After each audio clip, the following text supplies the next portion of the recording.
পরক্রিয়ার সন্দেহে ৬০ বছরের এক স্বামী নিজের স্ত্রীকে গলা কেটে হত্যা করেছেন। এমনই ঘটনা ঘটেছে ফরিদপুরে।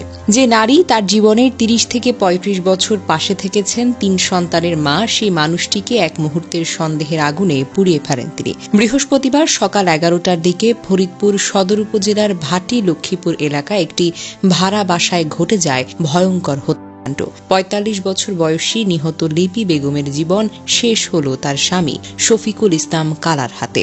নিহত লিপি বেগমের ছেলে পনির ইসলাম জানান, তার বাবা মার মধ্যে নিয়মিত ঝগড়া হতো।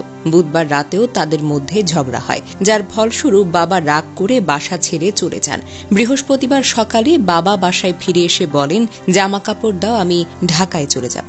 জামা কাপড় নিতে বাসায় এসেছি, এই কথা বলে তিনি রুমে ঢুকে মাকে ছুরি মেরে গলায় আঘাত করে নিজের জামা কাপড় নিয়ে পালিয়ে যান।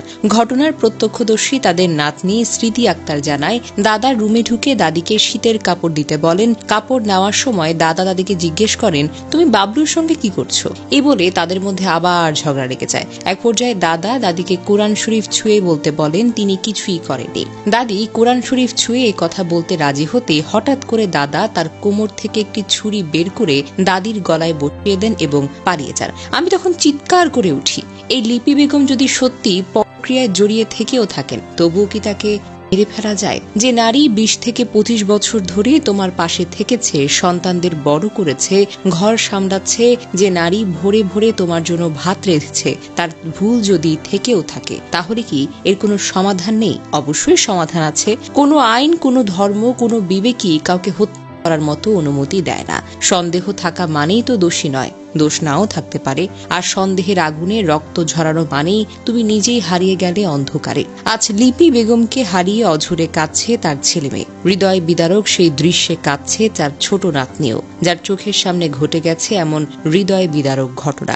বাংলাদেশের অনেক পরিবারই তো এখন সম্পর্ক ভাঙছে সন্দেহ নামক এক ভয়ঙ্কর ভাইরাস থেকে। মোবাইল, ফেসবুক, মেসেঞ্জারে ছোট ছোট ভুল বোঝাবুঝি পরিণত হচ্ছে মৃত্যুর ঘটনায়। সবচেয়ে ভয়ঙ্কর ব্যাপার হলো, যে বয়সে মানুষ পরিণত হয়, ক্ষমা করতে শেখে, সে বয়সেও মানুষ আজ অন্ধ ক্রোধে নিজের স্ত্রীকে হত্যা করে বসেছে।